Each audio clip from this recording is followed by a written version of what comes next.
And there's plenty other examples that don't come to me immediately, but I know, I've seen through the years, I know.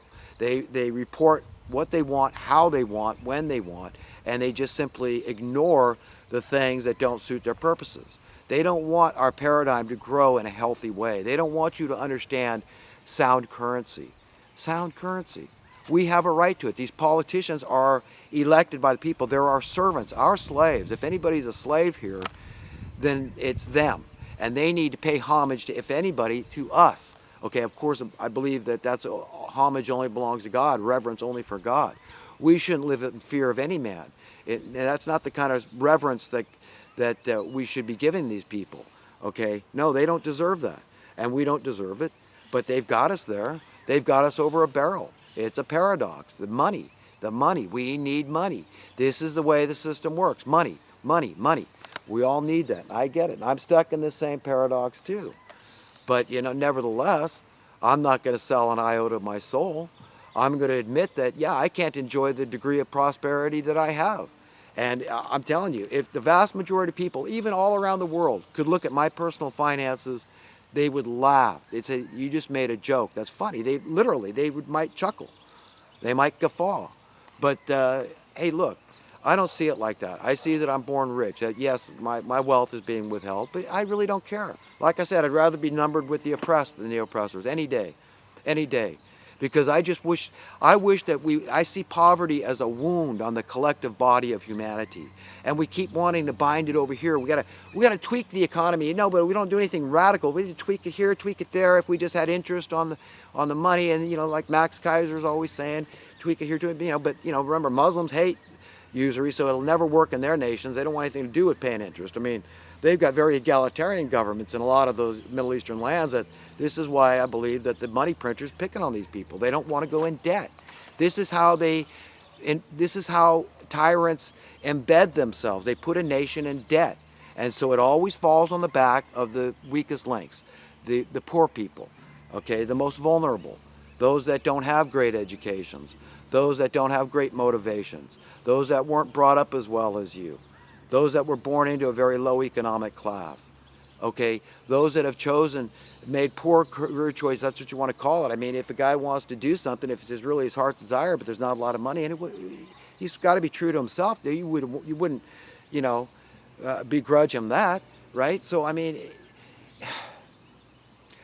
I just see it as a wound, and I see that brothers and sisters that are no more deserving of dying out on the streets tonight are going to die out on the streets tonight.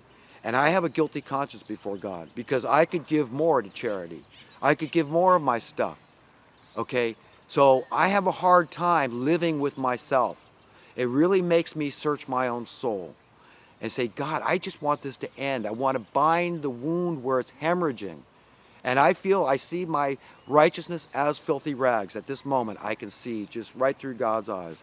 And I feel like, you know what, I just got to go rush home and sell everything that I'm not using and just give it to the poor. I mean, that's how I feel. That's really how I feel. And, I'm probably talking to people, everyone I'm talking to out there has probably got more than me. But, we've all got to just get this thing and understand that, God's getting angry. And that's the way it's written, that God in the book of Revelations, this is what's happening, is that we're all ignoring what is God's opinion, what is God's viewpoint, what's his perception and perspective. What's he trying to say at this point? What's he feeling? What's his spirit like? What's his attitude? And, and we should understand that this is pathetic. Where is the progress in terms of civilization? We're being decivilized, deconstructed. And it's horrible. And we've got to just get on the same page here, folks. Forget whether you're a conservative or a liberal. Come together, unite. Remember, divided we fall, united we stand. If we could do that, we could have our cake and eat it too. Okay? Remember, Tea Party guy, I'm just going to make you richer, okay? You want to keep your money, fine. Liberal love and entitlement loving liberals, I'm just going to add to it, man. We'll have free food. We'll have free housing, okay? You won't have to worry about a thing. That's a world that I would give my fellow man. And so I want to feel worthy of inheriting that world. I want to squeak in. See, guys like me, some people might look and think that I'm right. I don't get, no. If I can squeak into the kingdom of heaven, I'll be happy. I just want to go to that world. I want to go to that world. Okay? So, in some ways I've got to, just accept God's mercy and grace and say, okay, God, you could judge me guilty too, because I haven't given all the riches that I have to feed the poor like you have instructed me. Okay? So I'm depending on your mercy and grace. But I'm scared. You understand the paradox here. I'm scared. I'm financially insecure. And if I sell everything of value, I've got no nuts left. And then I'm more vulnerable to these monsters, these Satanists, these insane freaks that are running roughshod over us. Then I'm the guy out there dying out in the cold, or wherever it may be. So folks, understand, this is not a joke, it's not a game, it's real, it's serious, and we need to be sober-minded and come together, do what God wants, tune into him, because he's filling his cup with the fury, this beautiful fury. See it as beautiful. The same kind of fury you get. You get frustrated if you're righteous.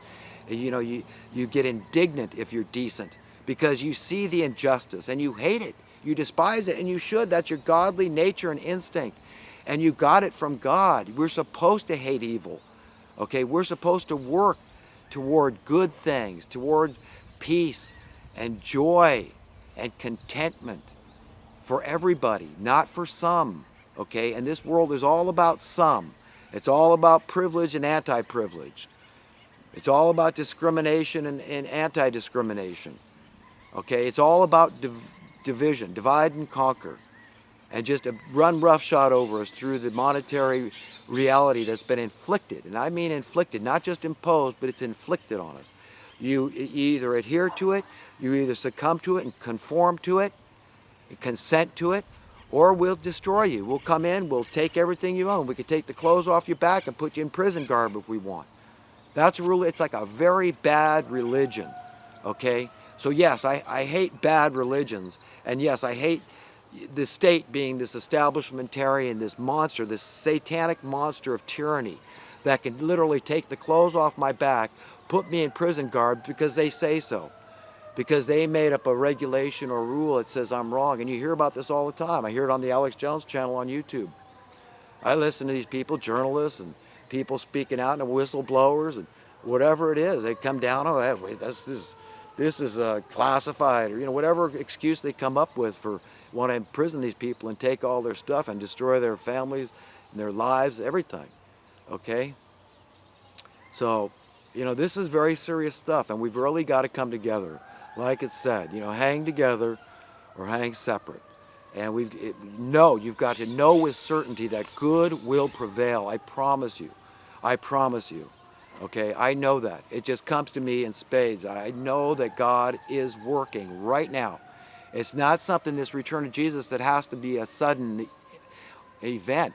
Okay, because you can be prepared for such a thing. Even if you believe it in an allegorical way, in a metaphorical sense. If you don't believe the literal interpretation of the Bible, and you just believe this is a metaphor for, yes, the end of one age and the beginning of a new age, but understand this, the way the story goes. And the story goes, the good guy wins. That's the true end game here, is that the good guys win. Okay, but just make sure you are one of the good guys. Don't just assume it. Just don't assume just because you're a good human being that you're really going to make it in, because Jesus said it's, the path to destruction is broad, but the gate to heaven, is kingdom of heaven is narrow, and few are those that find their way into it. And we've just got to every day just depend on God's mercy and grace, and invite the Spirit of God in our hearts and minds to correct us, to convict us when necessary, and say, help me. I want to think better thoughts. I want to be a better human being. Okay, I want to share. I want to be more generous. I want to be more likable and liked. I want to win friends. Let's say I'm a rich guy. I go out there. What did Jesus say? He says, use your worldly wealth to win friends. Go give. Okay, so that you will have treasures in paradise. So that, and give to everybody. It's a beautiful thing. In the sight of God, a willful, cheerful giver, is the way it's written, is a beautiful thing to him. And understand that the joy of the Lord is our strength. And that's something we can all embrace. Well, it has nothing to do with religion, again. It just has to do with acknowledging a creator. To simply ask yourself, did I create myself or not? What did my parents do to create me? So when you understand that there's this grand mystery, this great miracle that you are valued above every other possession in the world to God, because you are his children. You're made his image and likeness. And we have, like, this umbilical cord is forever that we're attached. So we can all tap into these things, this great wisdom and truth that is just held out there for all of us to have. Because he wants us to be happy and content. What makes sense? What's logical, I ask.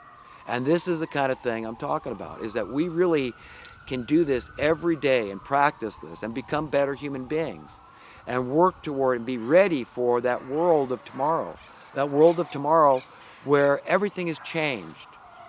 And we were ready for it. We really welcomed it. We really believed that we would serve one another because we darn well wanted to, because we had an instinct to not want to sit around being self-serving, decadent piss ants, okay? That's it. It's as simple as that. That we had a conscience. We had a desire to be appreciated, to be relevant. That's really what it comes down to. We have talents, we have energy, and we want to utilize those talents and that energy. As God, that's why we create and invent stuff. This is what we do. It's very natural and logical when we just understand that we're made like God. But we've got to understand this is the owner of everything. This is the right perspective and perception to have. This is the right way to believe, is to acknowledge that we are God's children and that we are very special. Well, we've got a big responsibility here. We've got big shoes to fill. Like it's written, we're created just a little lower than the angels. And we've got to go out there and woo other people in whatever way that we have. We can all do something. Every one of us can stand up and do something. Just ask God, whatever it is, I don't know right now. Just say to yourself, but you show me. You show me what I should think and what kind of things I can speak to others about that I can feel comfortable with, but also I'm confronting evil by dispelling darkness and people's misunderstanding of issues, okay? And there is a lot of basic misunderstanding of particularly economic principles. This is something that I always come back to because that's how the fraud is perpetrated on us. It's through things like the debt. People have got to understand what's going on here, okay? And we've just got to really understand the gravity. These people don't have a plan. The politicians don't have a plan for getting us out of debt once and for all. More and more your tax dollars are just going to feed the debt. They're just going as debt maintenance. That's it. And we're supposed to just accept that. Well, how do you think that affects your day-to-day life? That's unsound currency. You see, you can't create debt with sound currency. You're just on a track to always get out of debt. If anybody was in debt, once you got sound currency, the debt starts falling away, okay? So you understand what's going on, is that without the poverty, these overlords, the rulers, these are the policymakers, these are the ones, the politicians who we look to as the authorities, and they're doing what's right for the people, which is a bunch of bull. We all know they're not. They rubber stamp everything these people want. They're true policymakers as the Federal Reserve Bank, and they're all over the world. These people are affecting monetary policies everywhere, since the dollar is a world reserve currency because America has the mightiest military on earth. And so this is the paradigm that we're all living under. So you understand that these people have great power to change monetary policy, but they don't, because you see, if they did, if all of a sudden there was checks and balances, all of a sudden people put their foot down and said, no, that's it. We're seizing the Federal Reserve banks, and we the people are creating our own nationalized currency, and it's going to be sound. And we're going to get this country out of debt. We're going to help other countries get out of debt. We're going to set a shining light example, how you can have full security, full employment, full prosperity, full contentment, okay? When you can have that reality for you and your children and their children, you could be part of creating this better civilization. That's what we the people need to do. This is what we need to demand. Because you see, if you get rid of the poverty, you get rid of the debt. You get rid of things like dubious warfare. People just don't go fight willy-nilly because of that warrior instinct. They want to know that it's a noble, righteous cause, like, you know, whooping Hitler's behind or something like that, for example. I know there's other righteous causes that, you know, people might decide to go to war because it's just, they believed it was right in the sight of God, that there was these band of demons, you know, humans acting as demons that were just doing horrendous things to innocent people, and we couldn't stand by and do nothing, so we went and kicked their ass. Yeah, I get war.